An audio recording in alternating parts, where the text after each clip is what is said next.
ị ga-esikwa ike onye chọrọ ịkụ ogene biko na-ekwe anya n'ọdụ egbe maka onye na-anọrọ ebe niile ozu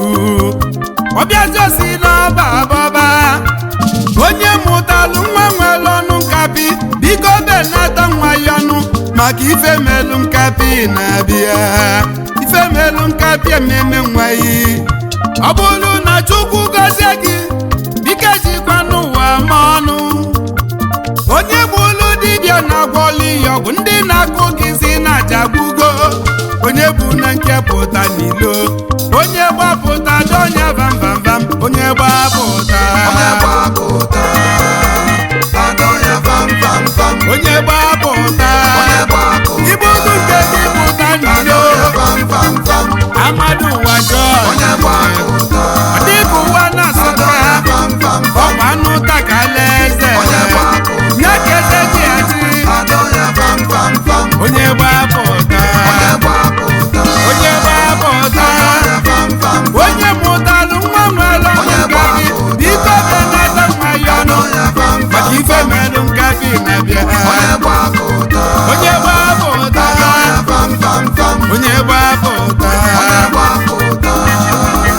adọnya vamvamvam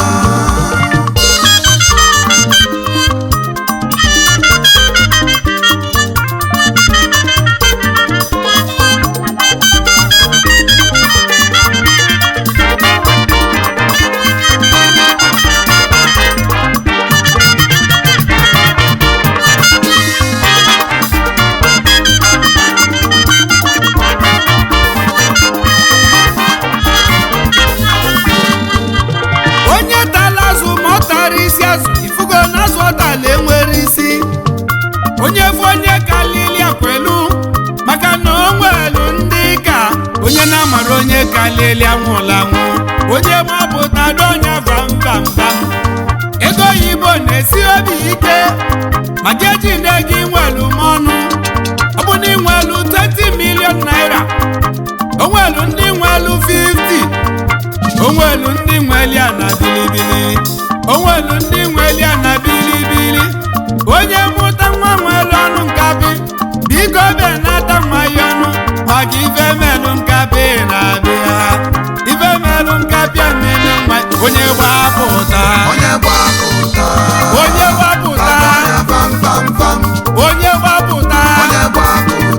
adọghị vamvamvam ị chọrọ ka adọghị vamvamvam ngwa gbapụta n'ụgbọ onye gbapụta ọ bụ na Chukwu gọzie yi etinye agwa n'ọnụ o nwelu ndị ka o nwekwarụ ndị ka onye gbapụta ese gị vamvamvam onye gbapụta adọnya vamvamvam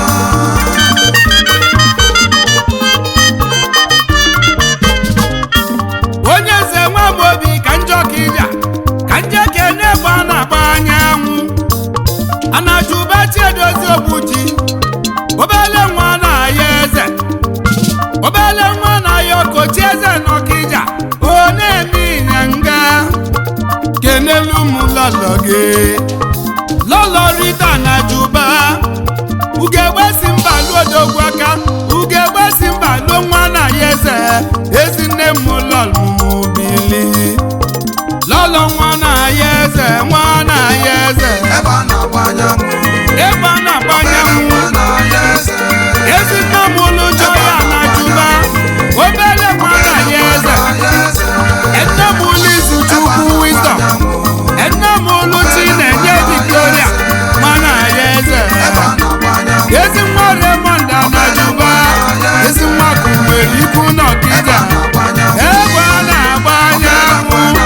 nwụ onye Ọkịja chara ogidi ezi enyi m n'ịga dị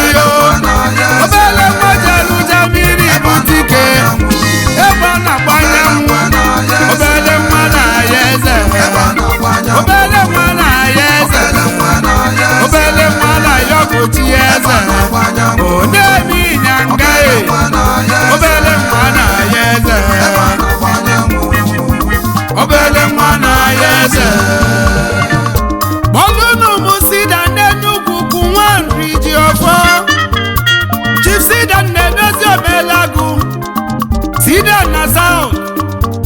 ezigbo dị n'ụlọ Sheriff Omelagụ nwanyị ọcha ezinne m ụlụ Sida Junior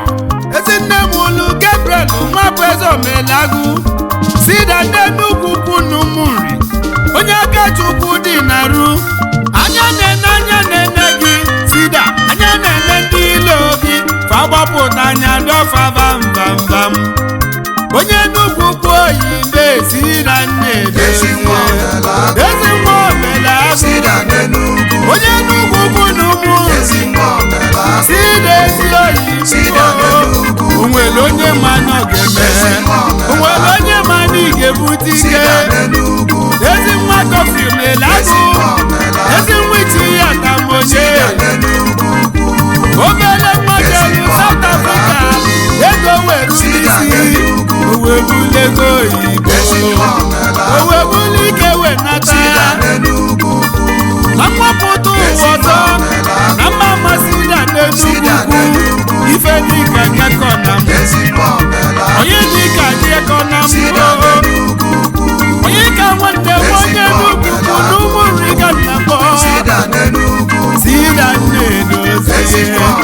obodo ọgbọnwa nwanne bezie onye ka nwanne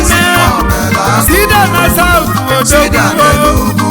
Sida nne edozie ezi nwa Omelagụ mmanwa na-amụ ifeke ka njeke n'onye ọ dị n'aka Chifokechukwu Abosi mmadụ egwu ego n'ọlụ onye ọ dị n'aka na-amụ ifeke n'ọlụ na-ekenemi mma kenelu m lọlọ gị lọlọ Pretty Abosi Madam Godu nwanyị ọma n'Igadi nwunye mma na-egbu ego okwu ngwalu ndị ilo unatu ya lisi na mma na-egbu ego maka na Chimma na-awalụ m ụzọ nwata Chia na-awalụ ụzọ n'Imo steeti mma niile egbu ego Abadagu na-ekenemi onye ọ dị n'aka onego oli akụzu ọnụ Abadagu n'Igadi mma ndị ilo CEO Trufecas Investment Limited mmanụ na-egbu ego member Integrity Brothers Club nke dị na South Africa nwata Chia na-awali iro n'Imo steeti mmiri na-ezolọra na mma ifeke Igbo wanu na mma ifeke akụzu ọnụ Abadagu mma ndị ilo Zọlụchukwu Ibewike ọlụnọlụ na South ebilidi nyagili na-eje n'ọdụ ili batebili na dịrọ nyabụ n'ili analiye CEO ilili Pty odogwu jelu South kwesịrị onye nze Nwamobi na-ekeneghị ọlụ n'ọlụ obere nwa jelu South Africa Akachukwu wediri ya na ndị bụ treasurer Integrity Brothers Club na South Africa osisi ọma n'obodo osisi ọma na ndị obodo ọlụ n'ọlụ oyibo ezi nwa Ibewike ọlụ n'ọlụ Ọlụchukwu nwa Ibewike oyimbe onye bụlụ dibịa na-agwọlụ ọgwụ ndị na-akụ gị si na jagbugo onye bụ na nkepụta n'ilo onye gbapụta dọnya vamvamvam onye gbapụta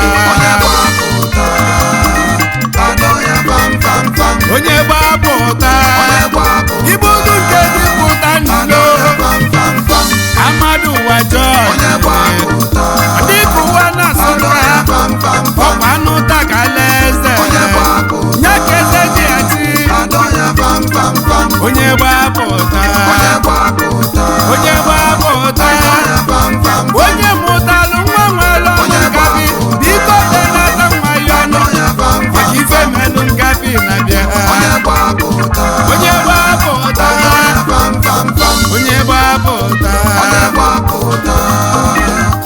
ọnya vamvamva Ọkija enyi ka nje na Ọkija chala ogidi Ifechukwu Masụela nye obi nna bụ ndo na Ọkija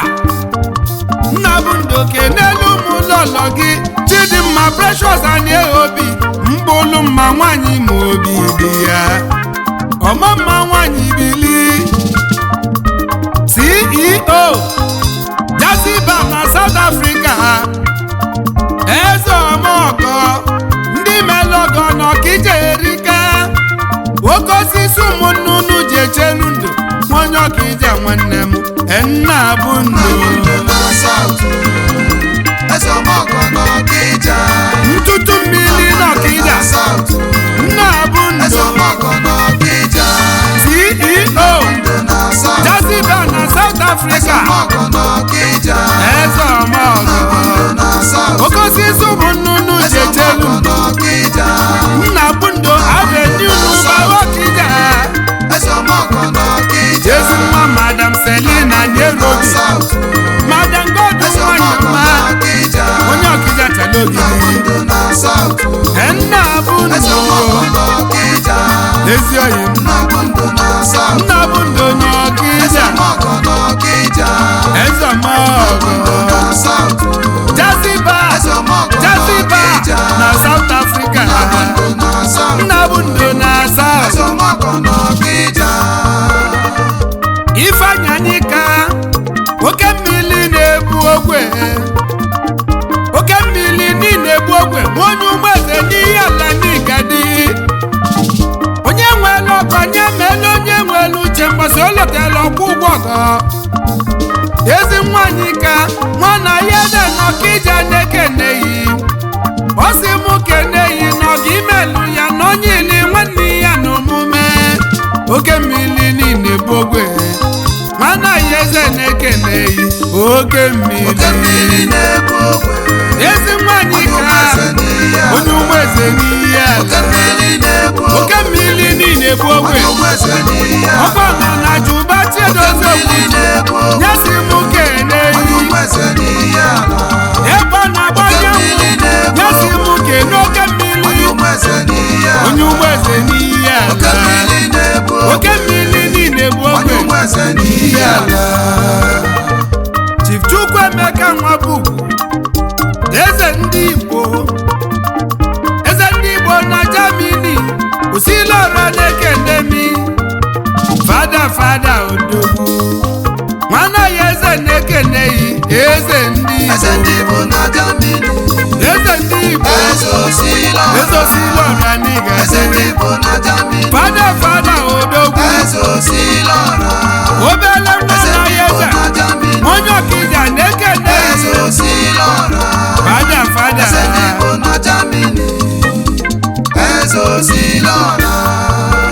Anjozu bụ lekwusigo anje kene onye nwere ego chifu onye ka Chukwu bụ n'ọnụ igwe nwe onwe ya mana onwe ya na-atụ ya egwu onye ọzọ bụrụ onye ego akpata onye wuru ego n'ọzọ bụrụ onye nze na-ekeneghị mpọpọ nwa na South Africa kenelu ụmụlọlọ gị Dr. Mrs. Chidimma bụ n'ọnụ omekasi abụ nwa ezinne m ụlọ Ikechukwu bili ezinne m ụlọ ka m si yọ Chukwu igwe onwe ya na-atụ ya egwu onye ọzọ bụrụ onye ego akpata oyi na-awụ ego akpata oyi wuru ego n'ọzọ akpata oyi wuru ego mkpọkpọ nwa na-asa CEO Igu WC Ambatum Accessories onye ego yibe Wotek Photos Paper Wotek Oil and Gas ezi mmejebe ike ukwu na ezi ọla n'ọzọ ụbọdụ ọzọ ụbụlụ ekwusigo akpata oyi n'iwuru ego mpompo mmanụ Igadi igwe onwe ya na-atụ ya egwu mpompo nwa na-asa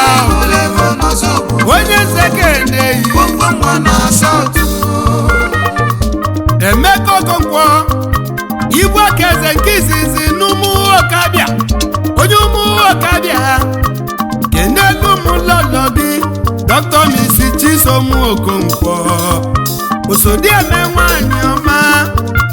Ibu aka eze odogwu onye ụmụ nwoke bịa n'ịgadị Ibu aka eze Emeka Okonkwo Ibu aka eze n'ụmụ nwoke bịa onye ụmụ nwoke bịa Emeka Okonkwo obodo ọmụma n'ịgadị ọnwụ bụlezi nne na nna gị Emeka Okonkwo ebe Okonkwo nọ na nana ekwe mmakọ ịlụ na Emeka Okonkwo ya na-ezite gị Mrs. Lovina Nwanyọma Emeka Okonkwo Emeka Okonkwo Ibu aka eze Emeka Okonkwo odogwu Ibu aka eze n'ụmụ nwoke bịa onye bụ ụlọ dibịa na-agwọli ya ọgwụ ndị na-akpụ gị nsị na-adagbugo onye bụ na nkepụta n'ilo onye gbapụta dọnya vamvamvam onye gbapụta adọnya vamvamvam onye gbapụta ibu ụdụ nke gị pụta n'ilo Amadu Wajo dịka ụwa na-asọka ọkwa anụ takala eze nyakeze dị achị onye gbapụta onye gbapụta onye mụtalụ nwa nwere ọnụ ngabi biko denata nwa ya ọnụ maka ife menụ ngabi na-abịa onye gbapụta onye gbapụta adọnya vamvamvam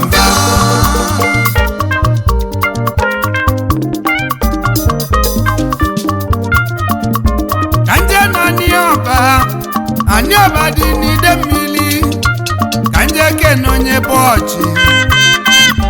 ebele ọjị onye bọchị na Anịọba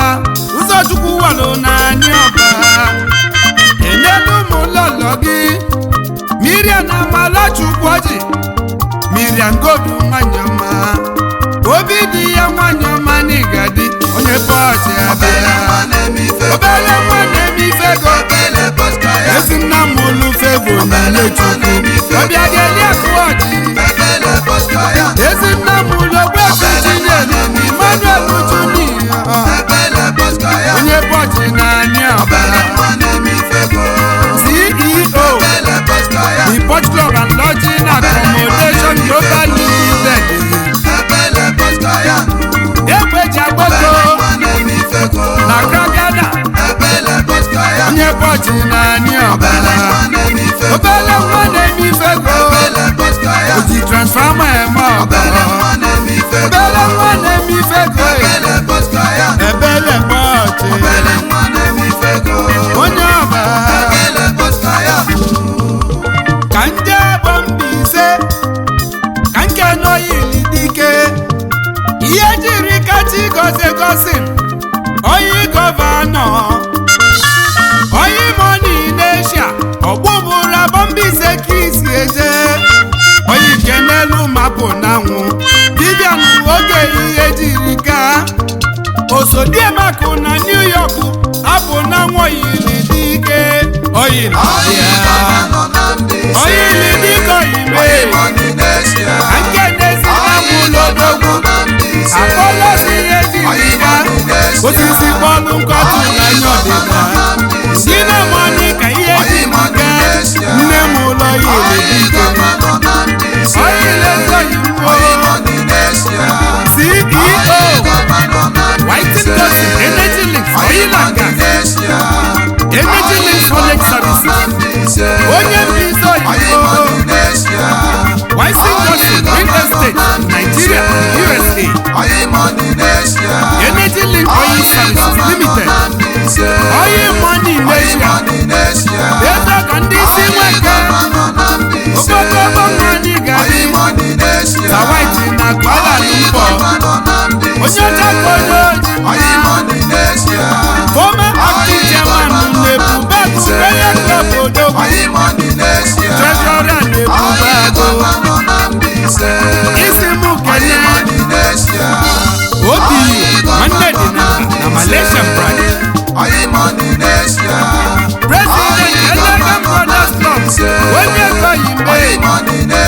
ị na-ekene Abuja egbe nọmba 4 mụ kene executive chairman Ebubesi Royal Club Odogwu onye na-ekene ndị Elege Brothers executive niile ma ndị General Assembly onye ilisi mụ kene Mr. Nwachukwu John Bosco Sibuman n'Asia ọgaranya obi ọcha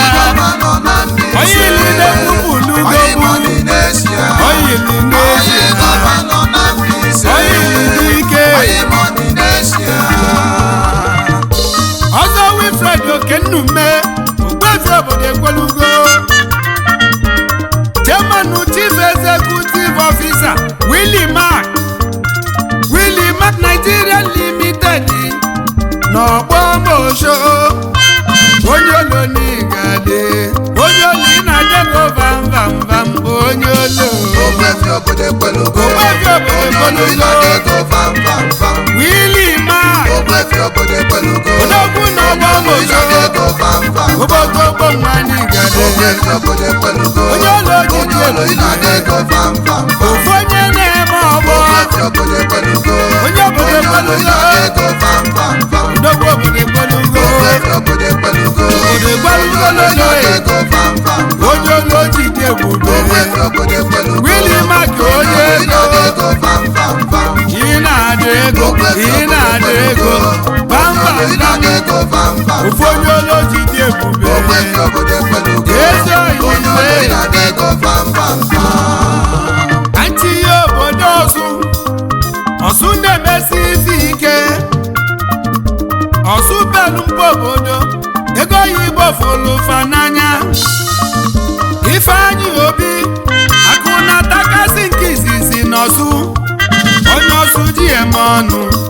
akụ na-atakasị ka nna akpọ oyim akụ na-atakasị n'Ọsụ ọ na-ada ego vam Ifeanyi Obi obodo ọgbọnwa n'Igadi CEO Ifeco Investment Nigeria Limited onye Ọsụ oyi obodo ọgbọnwa n'Igadi o nwere ife gili Chukwu na omume onye Ọsụ n'idu nsọ ọkwa isi mụ kene Chukwubula dike omemgbe ojii n'Ọsụ omemgbe ojii n'Ọsụ akụ na-atakasị na-ekene akụ na-atakasị Injinia Prince Chukwu dị ọdụmegwu agbụrụ ka n'Ọsụ ebube n'ụmụ ọka obodo ọgbọnwa n'Igadi Odogwu balulu na South enelu mụlọlọ ga-ezi ọgọnwụ Prince Chidelo ọdụmegwu Adaeze n'Ogidi nwele nwanne onye Nzebili agbụrụ ka n'Ọsụ ezi ọgọnwụ bili kena agbụrụ ka Odogwu balulu na South ebube n'ụmụ ọka ijele n'ọlụ ezi ọgọnwụ n'Igadi agbụrụ ka n'Ọsụ oyibe ọ bụrụ na agbụrụ ka n'Ọsụ bịalụwa n'oge Ọsụ ga-aka maka ọ dị taa n'Ọsụ ji dị ebube ijele n'ọlụ ọgọ chi onye ezi ọgọ ndị na-ebili Sa Eno Fidelis Ndupu ọzọpụlini ego na South onye ọzọpụlụ ekwuzigo kelelu m ịdị ọgọ asọzọpụlini ego ọzọpụlini ịzọpụlini ego ezi mmasị mmadụ anọ n'amakwọ ọzọpụlụ na-ekwuzigo wee bịa one man squad n'Asia CEO Eno Fidelis Investment Nigeria Limited onye ọzọ bụ onye ego Odogwu jeru South kwesịrị ọzọpụlini ego ịzọpụlini mọni onye ọzọ bụ ekwuzigo ọzọpụlini ego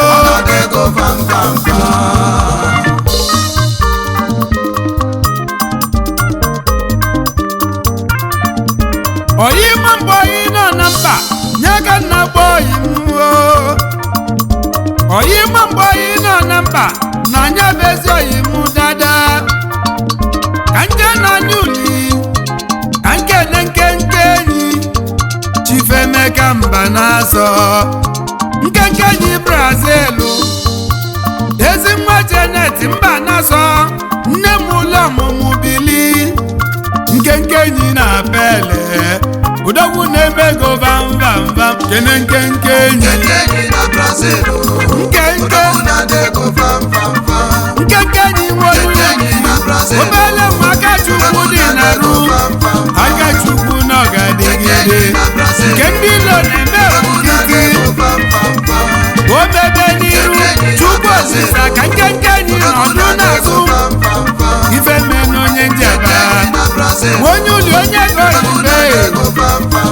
kenelu bụ ezi nwanne gị Smith Mbanazo onye ukwu na togeti ezi udo na anị nkenke isi mụ kenelu gị Ikechukwu Prosper onye ọma na Brazil Young Money na Belodogwu youngest millionaire na Nnewe nkenke enyi na-ekele Jude Nonsogoye Iho na Brazil onye azigbo Nnewi local government ezi oyibo Ubaka Nwadiọba mbele nwa Dixon Nwadiọba onye abụbago na Nando UBA odebego na Jakarta n'Indonesia ka ị na-achị nkenke enyi na-ekele nkenke Anene Solomon Oledire Wokoteti na Jakarta udogwu n'Indonesia onye ezi akụ n'oru mba nkenke enyi na-ekele nkenke obele nwa na-ebisego onye Akachukwu dị na gị nke ndị ilo na-eme nkịtị Akachukwu gadere gị Akachukwu gadigide nkenke ezi oyi onye eze nwa mgbobi n'ogidi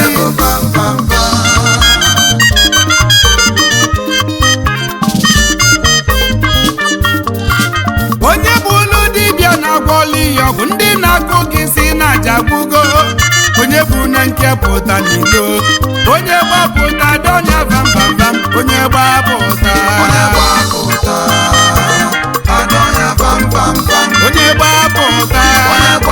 ibu ulu nke gị pụta n'ilo Amadu Wajo dịka ụwa na-asụta ọkwa anụ takala eze